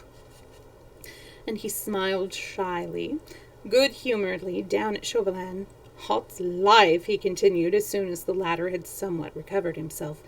"Beastly hole, this, isn't it now? You don't mind?" he added apologetically, as he sat down on the chair close to the table and drew the soup tureen towards him. "That fool Brigard seems to be asleep or something." There was a second plate on the table, and he calmly helped himself to soup, then poured himself out a glass of wine. For a moment Marguerite wondered what Chauvelin would do. His disguise was so good that perhaps he meant, on recovering himself, to deny his identity, but Chauvelin was too astute to make such an obviously false and childish move, and already he, too, had stretched out his hand and said pleasantly, "I am indeed charmed to see you, Sir Percy. You must excuse me. I thought you the other side of the channel. Sudden surprise almost took my breath away." "Law!" said Sir Percy, with a good-humoured grin. "It did that quite, didn't it, Monsieur Chaubertin? Pardon me, Chauvelin. I beg your pardon 1,000 times. Yes, Chauvelin, of course. I never could cotton to foreign names." He was calmly eating his soup, laughing with pleasant good humour, as if he had come all the way to Calais for the express purpose of enjoying supper at this filthy inn in the company of his arch-enemy. For the moment, Marguerite wondered why Percy did not knock the little Frenchman down then and there, and no doubt something of the sort must have darted through his mind, for every now and then his lazy eyes seemed to flash ominously as they rested on the slight figure of Chauvelin, who had now quite recovered himself and was also calmly eating his soup. But the keen brain which had planned and carried through so many daring plots was too far seen to take unnecessary risks. This place, after all, might be infested with spies. The innkeeper might be in Chauvelin's pay. One call on Chauvelin's part might bring 20 men into Blakeney's ear for aught he knew, and he might be caught and trapped before he could help, or, at least, warn the fugitives. This he would not risk. He meant to help the others, to get them safely away, for he pledged his word to them, and his word he would keep. And whilst he ate and chatted, he thought and planned. Whilst up in the loft, the poor anxious woman racked her brain as to what she should do, and endured agonies of longing to rush down to him, yet not daring to move for fear of upsetting his plans. "I didn't know," Blakeney was saying jovially, "that you, were in holy orders." Stammered Chauvelin. The calm impudence of this antagonist had evidently thrown him off his usual balance. "But law, I should have known you anywhere," continued Sir Percy placidly. He poured himself out another glass of wine. "Although the wig and hat have changed you a bit." "Do you think so?" "Law, they alter a man so, but begad, I hope you don't mind my having made the remark. Damned bad form making remarks. I hope you don't mind." No, not at all. Hope Lady Blakeney is well," said Chauvelin, hurriedly changing the topic of conversation. Blakeney, with much deliberation, finished his plate of soup, drank his glass of wine, and momentarily it seemed to Marguerite as if he glanced quickly all round the room.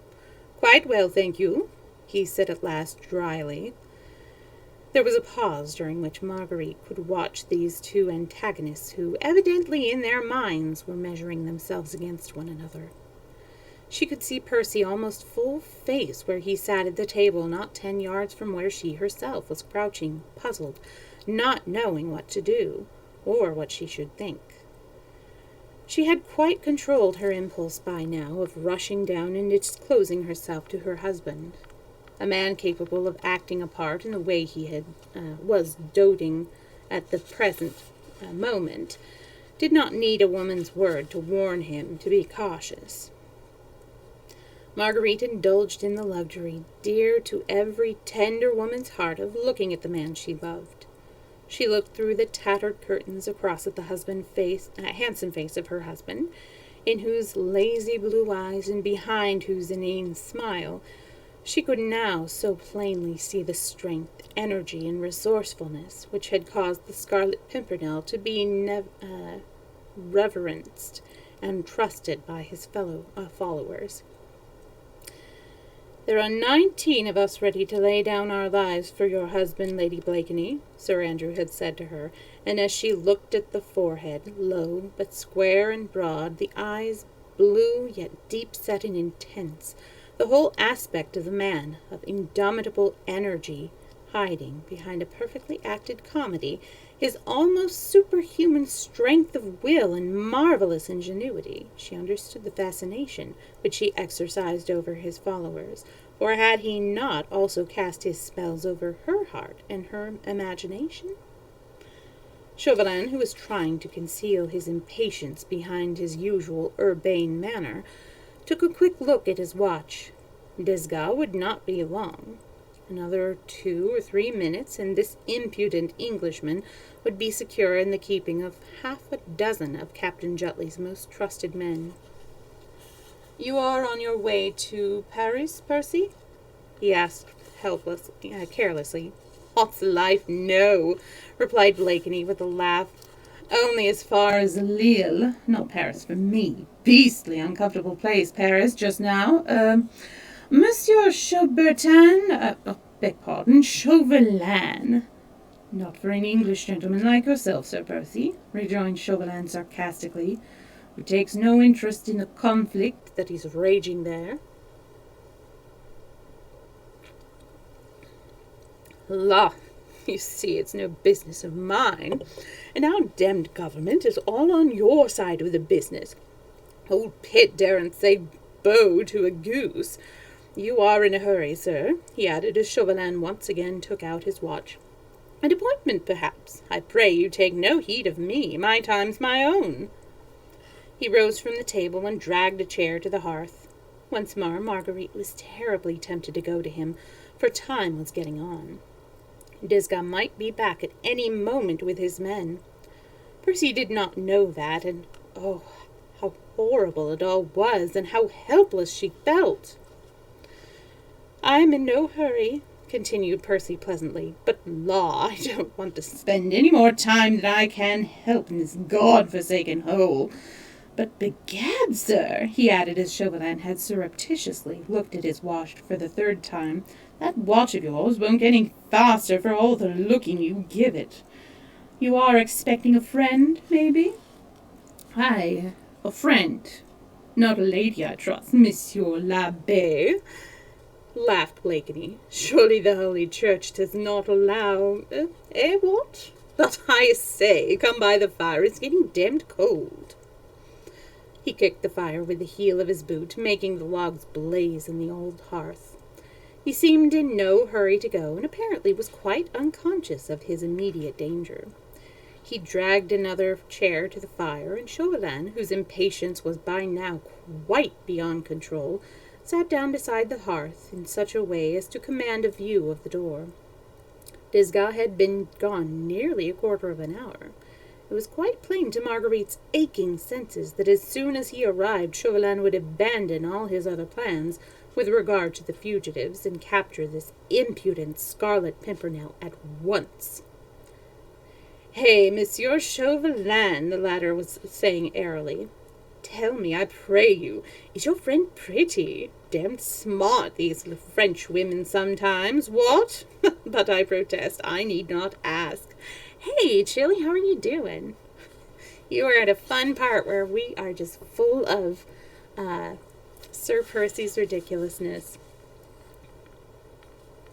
I am really glad to see you, and I hope your day's been going well, or whatever time zone you are.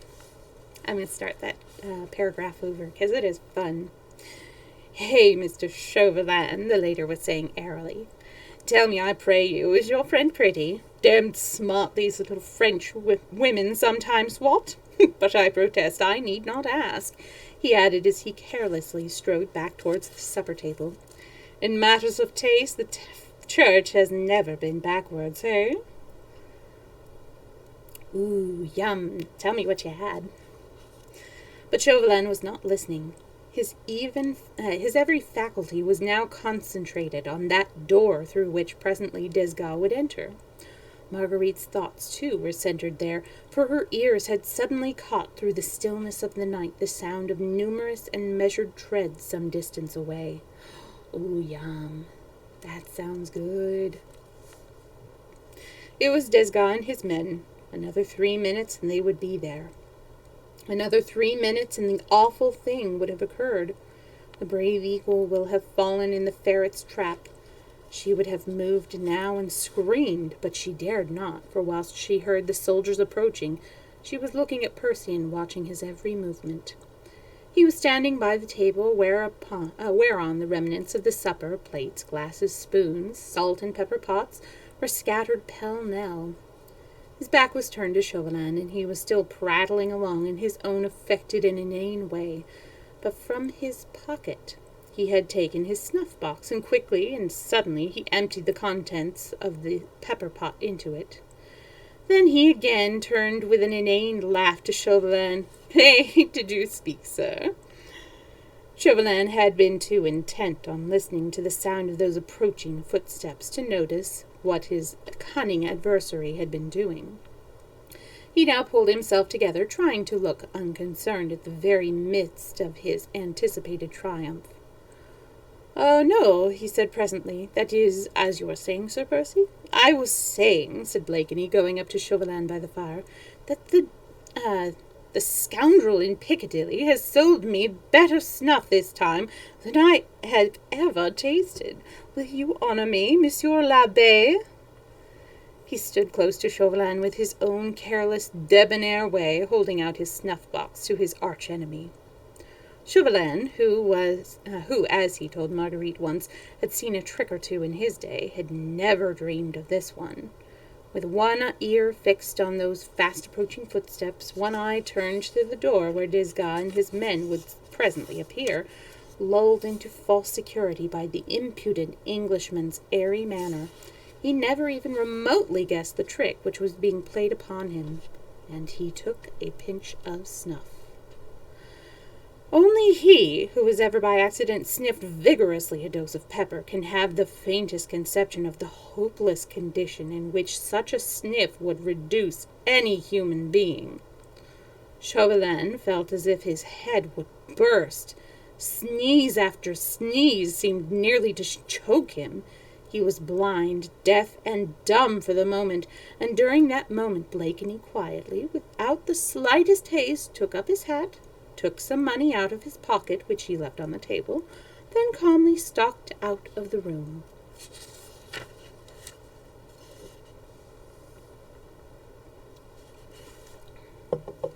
Oh, my word. I'm not going to read this chapter title, because it's not a good chapter title. Chapter 26. It took Marguerite some time to collect her scattered senses. The whole of this last short episode had taken place in less than a minute, and Desgas and his soldiers were still about 200 yards away from the Chat Gris. When she realized what had happened, a curious mixture of joy and wonder filled her heart. It was so neat, so ingenious. Chauvelin was still absolutely helpless, so far more so than he could even have been under a blow from the fist, for now he could neither see, nor hear, nor speak, whilst his cunning adversary had quietly slipped through his fingers. Blakeney was gone, obviously to try and join the fugitives at the Père Blanchard's hut. For the moment, true, Chauvelin was helpless. For the moment, the daring Scarlet Pimpernel had not been caught by Desgas and his men. But all the roads and the beach were patrolled. Every place was watched, and every stranger kept in sight. How far could Percy go, thus arrayed in his glorious clothes, without being sighted and followed? Now she blamed herself terribly for not having gone down to him sooner, and given him that word of warning and of love which, perhaps, after all, he needed. He could not know of the orders which Chauvelin had given for his capture, and even now, perhaps. But before all these horrible thoughts had taken concrete form in her brain, she heard the grounding of arms outside, close to the door, and Desgas' voice shouted, "Halt!" to his men. Chauvelin had partially recovered. His sneezing had become less violent, and he had struggled to his feet. He managed to reach the door just as Desgas' knock was heard on the outside. Chauvelin threw open the door, and before his secretary could say a word, he had managed to stammer between two sneezes, "The tall stranger. Quick! Did any of you see him?" "Where, citoyen?" asked Desgas in surprise. "Here, man! Through that door! Not 5 minutes ago." "We saw nothing, citoyen. The moon is not yet up, and you are not just 5 minutes too late, my friend," said Chauvelin with concentrated fury. "Citoyen, you did what I ordered you to do," said Chauvelin with impatience. "I know that, but you are a precious long time about it. Fortunately, there's not much harm done, or it had fared ill with you, Citoyen Desgas." Desgas turned a little pale. There was so much rage and hatred in his superior's whole attitude. "The tall stranger, citoyen," he stammered, "was here in this room 5 minutes ago, having supper at that table. Damn his impudence! For obvious reasons, I dared not tackle him alone. Brogard is too big a fool, and that cursed Englishman appears to have the strength of a bullock, and so he slipped away under my very nose." "He cannot go far without being sighted, citoyen." "Ah?" "Captain Jutley said 40 men as reinforcements for the patrol duty. 20 went down to the beach. He again assures me that the watch has been constant all day, and that no stranger could possibly get to the beach or reach a boat without being sighted." "That's good. Do the men know their work?" "They have had very clear orders, citoyen, and I myself spoke to those who are about to start. They are to shadow, as secretly as possible, any stranger they may see, especially if he be tall, or stoop, as if he would disguise his height."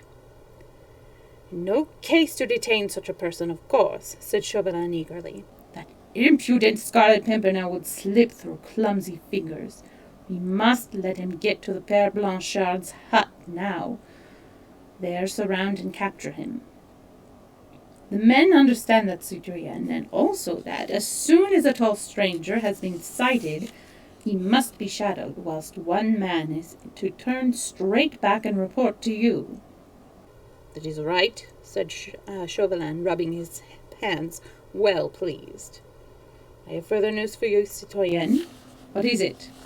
"A tall Englishman has had a long conversation, about 3/4 of an hour, along with a merchant, Reuben by name, who lives not 10 paces from here." "Yes, and?" queried Chauvelin impatiently. "The conversation was all about a horse and a cart which the tall Englishman wished to hire, and which was to have been ready for him by 11 o'clock. It is past that now. Where does that Reuben live?" "A few minutes' walk from this door." "Send one of the men to find out if the stranger has driven off in Reuben's cart." "Yes, citoyen." Desgas went to give the necessary orders to one of the men. Not a word of this conversation between him and Chauvelin had escaped Marguerite, and every word they had spoken seemed to strike at her heart with terrible hopelessness and dark foreboding. She had come all this way, and with such high hopes and firm determination to help her husband, and so far she had been able to do nothing but to watch, with a heart breaking with anguish, the meshes of the deadly net closing round her darling Scarlet Pimpernel. He could not now advance many steps without spying eyes to track and denounce him. Her own hopelessness struck her with the terrible sense of utter disappointment. The possibility of being of the slightest use to her husband had become almost nil, and her only hope rested in being allowed to share his fate, whatever it might be. For the moment, even her chance of ever seeing the man she loved again had become a remote one. Still, she was determined to keep a close watch over his enemy, and a vague hope filled her heart that whilst she kept Chauvelin in sight, Percy's fate might still be hanging in the balance. Desgas had left Chauvelin moodily pacing up and down the room, whilst he himself waited outside for the return of the man whom he had sent in search of Reuben. Thus several minutes went by. Chauvelin was evidently devoured with impatience. Apparently he trusted no one. This last trick played upon him by the daring Scarlet Pimpernel had made him suddenly doubtful of success unless he himself was there to watch, direct and superintend the capture of this impudent Englishman. About 5 minutes later, Desgas returned, followed by an elderly merchant in a dirty, threadbare gabardine, worn greasy across the shoulders. His red hair, which he wore after the fashion of the Polish Jews, with the corkscrew curls each side of his face, was plentifully sprinkled with gray. A general coating of grime about his cheeks and his chin gave him a peculiarly dirty and loathsome appearance. He had the habitual stoop, those of his, hang on a second. He had the habitual stoop before the dawn of, hang on. Yeah, I'm skipping over that part. Chauvelin, who had all the Frenchman's prejudice against the despised... Sorry. Man, I am stepping into traps here. Chauvelin motioned to the fellow to keep at a respectful distance. The group of the 3 men were standing just underneath the hanging oil lamp, and Marguerite had a clear view of them all. "Is this the men?" asked Chauvelin. "No, citoyen," replied Desgas. "Reuben could not be found, so presumably his cart has gone with the stranger. But this man here seems to know something which he is willing to sell for a consideration." "Ah!" said Chauvelin with disgust. The merchant, with characteristic patience, stood humbly on one side, leaning on a thick knotted staff, his greasy, broad-brimmed hat casting a deep shadow over his grimy face, waiting for the noble excellency to deign to put some questions to him. "The citoyen tells me," said Chauvelin peremptorily to him, "that you know something of my friend, the tall Englishman, whom I desire to meet. Morbleu! Keep your distance, man!" he added hurriedly, as the merchant took a quick and eager step forward. "Yes, your excellency," replied replied the merchant, who spoke the language with that particular lisp which denotes the Eastern origin.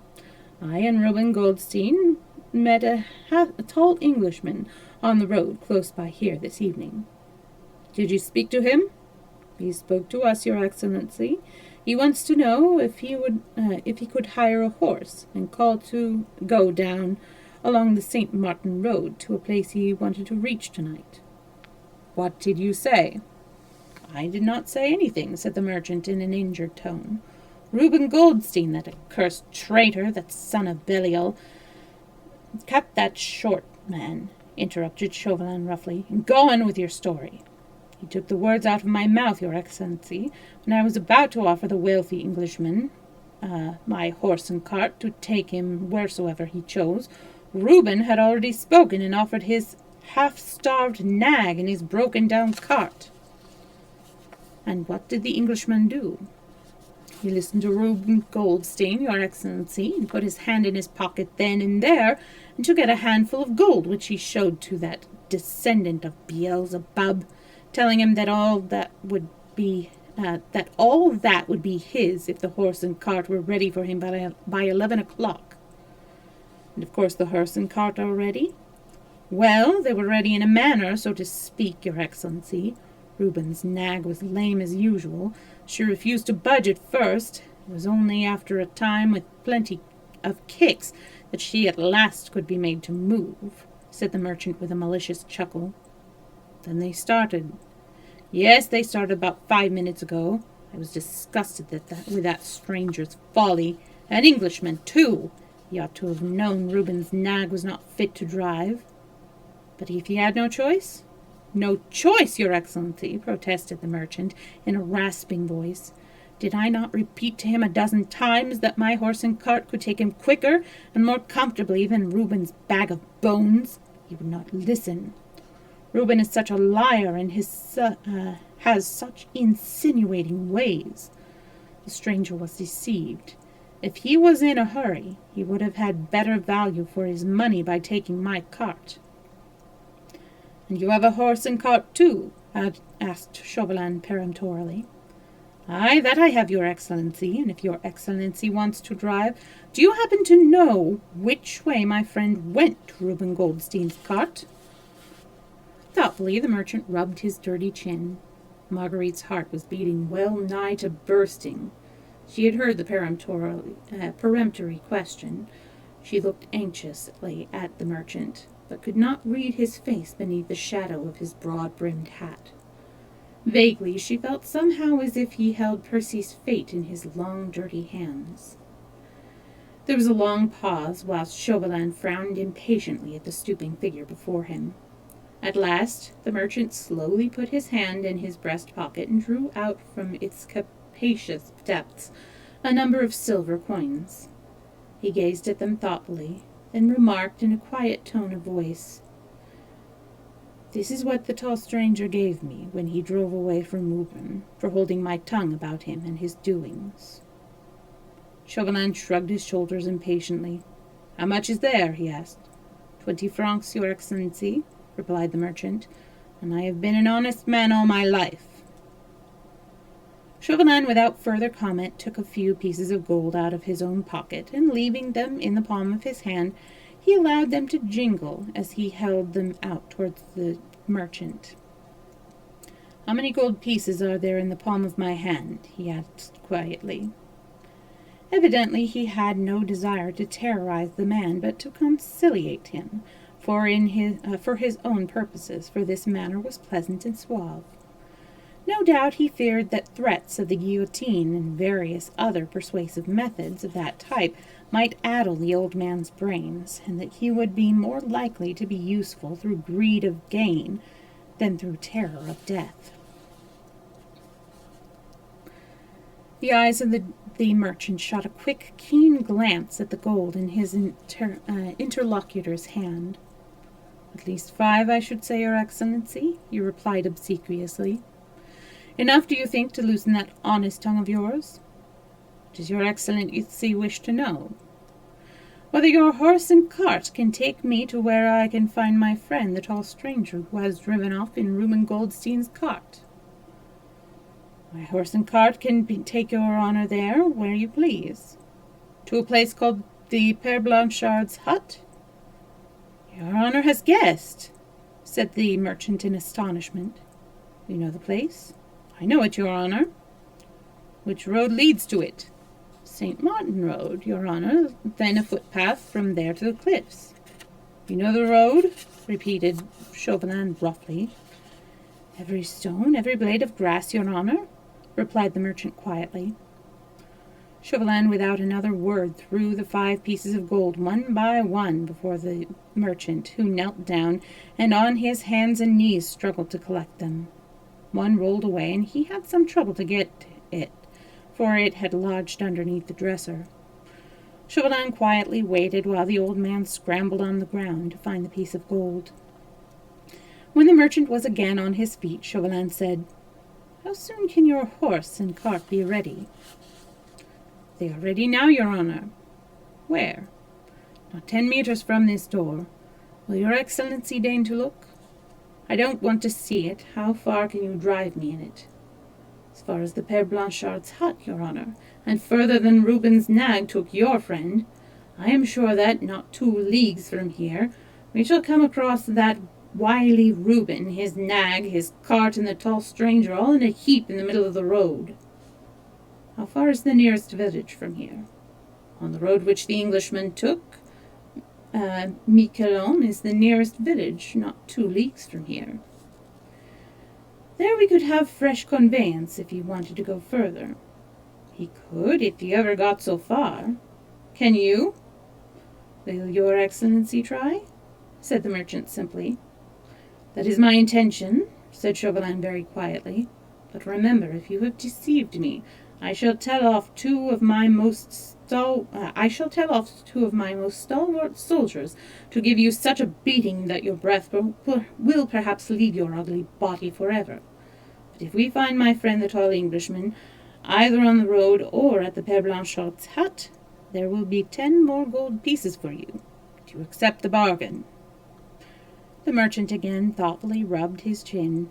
He looked at the money in his hand, then at his stern interlocutor, and at Desgas, who had stood silently behind him all this while. After a moment's pause, he said deliberately, I accept. Go and wait outside, then, said Chauvelin, and remember to stick to your bargain, or by heaven I will keep to mine. With a final, most abject and cringing bow, the old merchant shuffled out of the room. Chauvelin seemed pleased with this interview, for he rubbed his hands together with that usual gesture of his of malignant satisfaction. My coat and boots, he said to Desgas at last. Desgas went to the door and apparently gave the necessary orders, for presently a soldier entered, carrying Chauvelin's coat, boots, and hat. He took off his soutane, beneath which he was wearing close-fitting breeches and a cloth waistcoat, and began changing his attire. You, citoyen, in the meantime, he said to Desgas, go back to Captain Jutley as fast as you can, and tell him to let you have another 12 men and bring them with you along the St. Martin's road, where I dare say you will soon overtake the merchant's cart with myself in it. There will be hot work presently, if I mistake not, in the Père Blanchard's hut. We shall corner our game there, I'll warrant, for this impudent Scarlet Pimpernel has had the audacity, or the stupidity, I hardly know which, to adhere to his original plans. He has gone to meet de Tournay, Saint-Just, and the other traitors, which for the moment I thought perhaps he did not intend to do. When we find them, there will be a band of desperate men at bay. Some of our men will, I presume, be put hors de combat. These royalists are good swordsmen, and the Englishman is devilish cunning, and looks very powerful. Still, we shall be 5 against 1 at least. You can follow the cart closely with your men all along St. Martin's Road through Miquelon. The Englishman is ahead of us, and not likely to look behind him. Whilst he gave these curt and concise orders, he had completed his change of attire. The priest's costume had been laid aside, and he was once more dressed in his usual dark, tight-fitting clothes. At last he took up his hat. I shall have an interesting prisoner to deliver into your hands, he said with a chuckle, as with unwonted familiarity. He took Desgas' arm and led him towards the door. We won't kill him outright, hey, friend Desgas?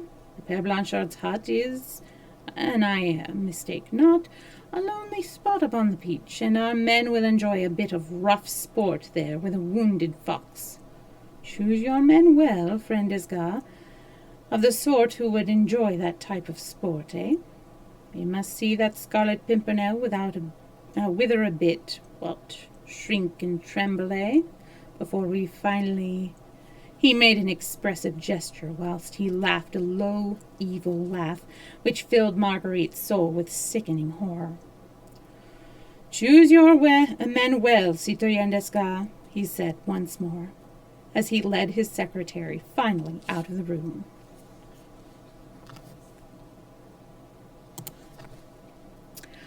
Well, I must apologize for all of the instances I was not able to premeditate of the usage of racism in that last chapter.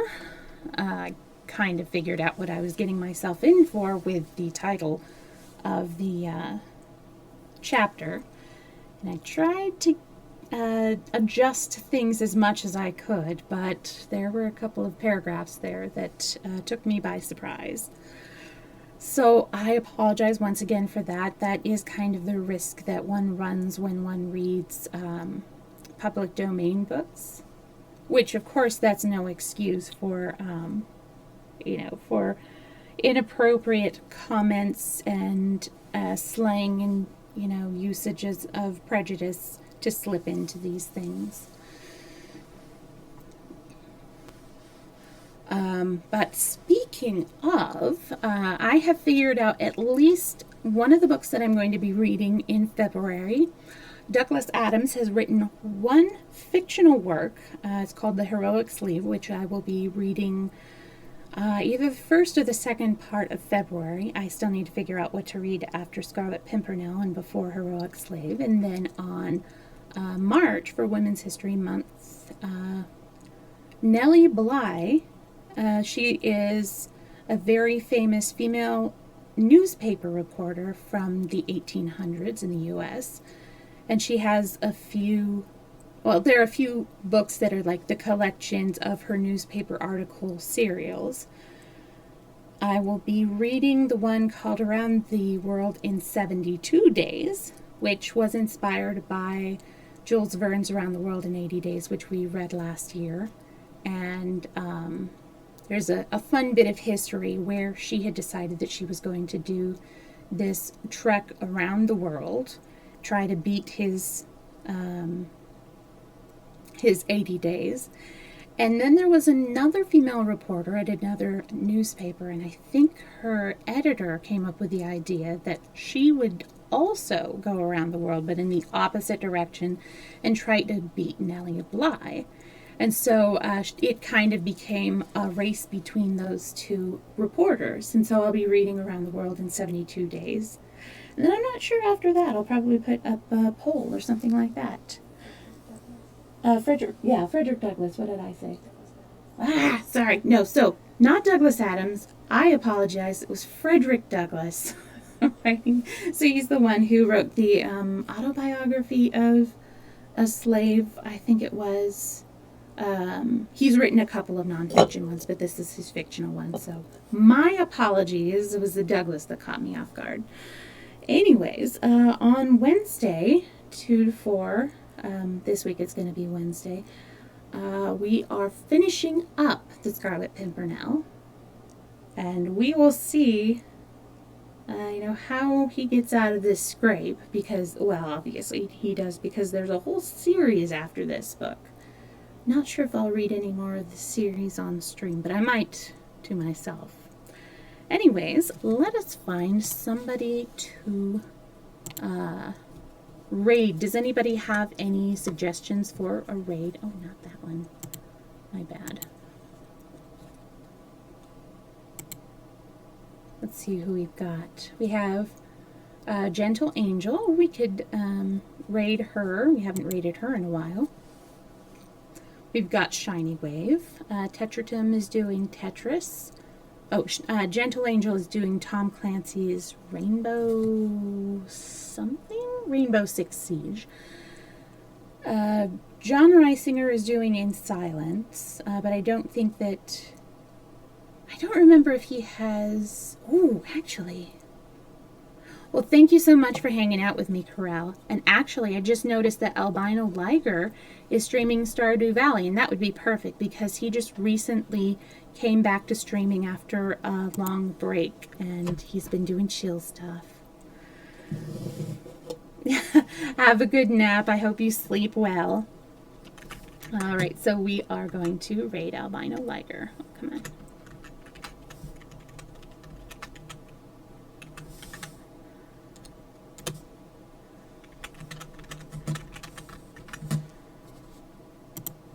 Just getting my message ready to go.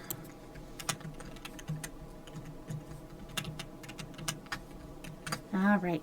Well, I hope to see you next time. Have a wonderful week, and hope to see you Wednesday. If I don't, I'll see you next time. Bye.